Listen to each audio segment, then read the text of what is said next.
পরিবেশন করব ইনশাআল্লাহ। ইসলামিক নাটকের বিষয় হচ্ছে বৃদ্ধাশ্রম।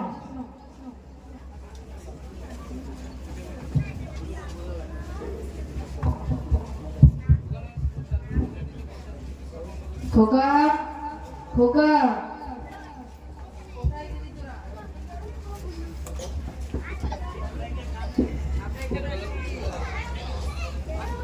খোকা খোকা কোথায় গেলি তোরা? একটু তাড়াতাড়ি আস দেখি।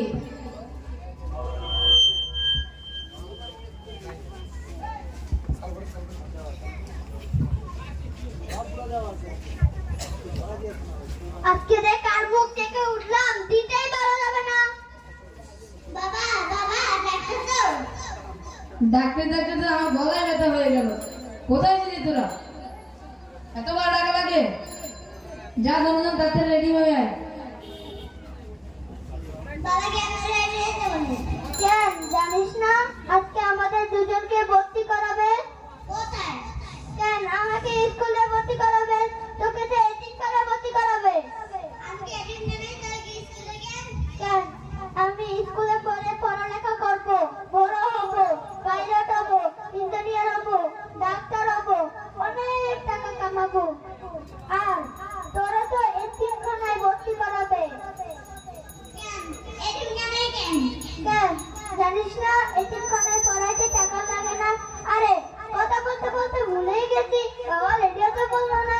যা তাড়াতাড়ি রেডি হয়ে আয়।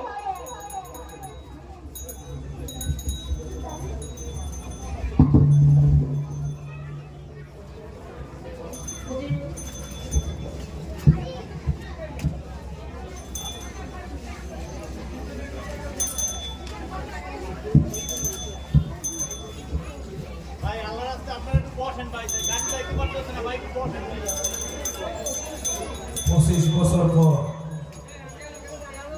25 বছর পর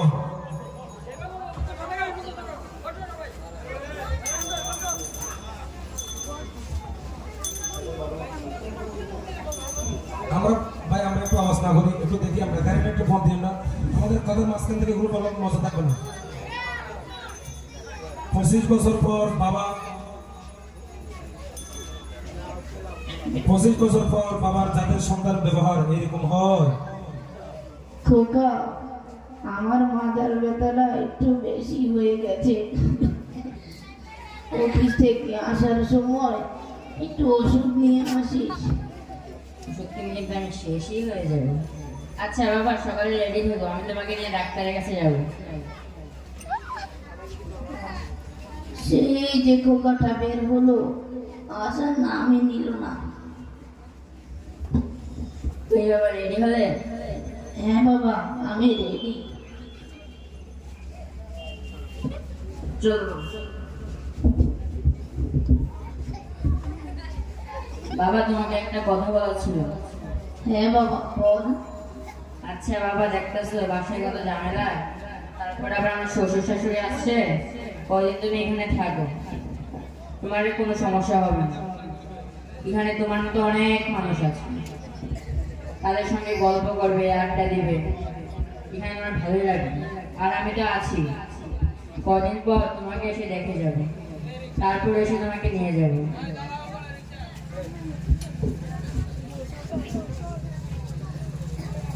এটা কোথায়? বৃদ্ধাশ্রমের মতো লাগছে। যে সন্তানকে এত আপন ভেবে লালন পালন করলাম, পড়ালেখা শেখালাম, সেই ছেলে আজ আমাকে বৃদ্ধাশ্রমে রেখে গেল। হায় আফসোস। আসসালামু আলাইকুম। আমার নাম আব্দুল্লাহ। আমার খোকা খুব ব্যস্ত মানুষ, সে এখন অনেক বড় চাকরি করে, অনেক টাকা বেতন পায়, তাই সে এখন অনেক ব্যস্ত হয়ে পড়েছে। তার মস্ত বড় গাড়ি বাড়ি রয়েছে তার, কিন্তু খোকাটা ছোটবেলা থেকেই বড্ড মন ভোলা, তাই হয়তো তার নতুন বাড়িতে আমার ঘরটা বানাতে বলে গিয়েছে। যে এক সন্তান আমার গলার ধরে না ঘুমালে নাকি তার ঘুম আসতো না, না খাইয়ে দিলে খেতে পারতো না, আর আজ আমাকে নাকি তার আর প্রয়োজন মনে করে না। ও কথা বলতে বলতে ভুলেই গেছি, খোকাকে একটা ফোন করালাম। হ্যালো খোকা, তুই কোথায় খোকা?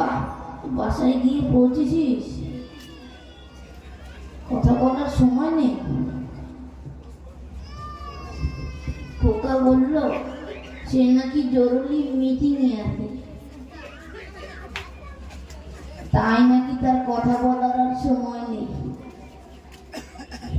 আমি এখন বৃদ্ধ হয়ে গেছি, আর আমার খোকা বলে তার নাকি আর বাবা নেই। আমি একসময় ঘুমাইনি, যখন তার কাশির আওয়াজ শুনতাম তখন তার মাথার পাশে বসে চিন্তায় বসে থাকতাম। যার জন্য পুরো জীবনটাই উজাড় করে দিলাম, তার কাছে নাকি আমি আজ শুধু একটা স্মৃতি মাত্র।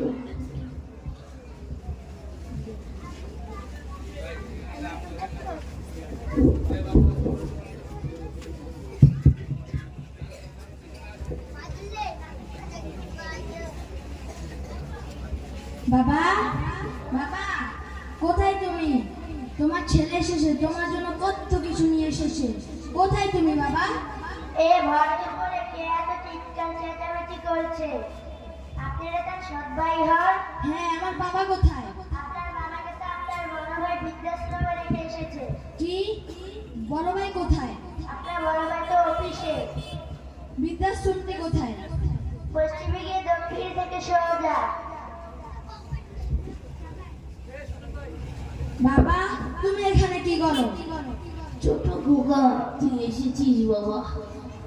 তোর বড় ভাই আমাকে এখানে রেখে গিয়েছে, তার বাড়িতে নাকি তার শ্বশুর শাশুড়ি আসছে, তাই তার বাড়িতে সবার জায়গা হয়েছে, কিন্তু আমার জায়গা হয়নি। অসম্ভব বাবা, আমার শরীরে এক ফোঁটা রক্ত থাকাকালীন তুমি এখানে থাকতে পারবে না। চলো এখনই রেডি হও। হায় আফসোস, যে সন্তানকে এত অবহেলাতে করলাম, এত কষ্ট দিলাম, সেই খোকায় আজ তার বাবার গুরুত্ব বুঝলো। আমাকে ক্ষমা করে দিস খোকা। বাবা, তুমি এগুলো কি সব বলো? আমি না তোমার ছেলে হই? এগুলো তো আমার দায়িত্ব। আমি যদি আমার দায়িত্ব পালন না করি, মৃত্যুর পর আমি কি জবাব দিব? বর্তমান অধিকাংশ মা বাবাদেরকে বৃদ্ধাশ্রমে যাওয়া লাগতেছে, এর কারণ আমরা আমাদের সন্তানদেরকে সঠিক শিক্ষা দিতে পারতেছি না। আমরা আমাদের কৃতকর্মের ফল, যার নাম শেষ পরিণাম বৃদ্ধাশ্রম। অথচ আল্লাহ তাআলা বলেন, তারই একমাত্র ইবাদত করো, মাতা পিতার সঙ্গে ভালো ব্যবহার করো, তাদের সাথে তোমরা এমন ভাবে ব্যবহার করবে ছোটবেলা শৈশবে তোমাদের সাথে যেমন ব্যবহার আচরণ করেন। আফসোস, বর্তমান সময়ে একজন বাবা একজন মাকে পাঁচজন সন্তান, একজন বাবা একজন মা পাঁচজন সন্তানদেরকে আগলিয়ে রাখতে পারে, কিন্তু পাঁচজন সন্তান একজন বাবা একজন মাকে আগলিয়ে রাখতে পারে না। তাই আপনার সন্তানদেরকে উচ্চ শিক্ষা দেয়, সুশিক্ষায় শিক্ষিত করুন, তা না হলে শেষ পরিণাম বৃদ্ধাশ্রম। আসসালামু আলাইকুম ওয়া রাহমাতুল্লাহি ওয়া বারাকাতুহু। আসসালামু আলাইকুম ওয়া রাহমাতুল্লাহি ওয়া বারাকাতুহু।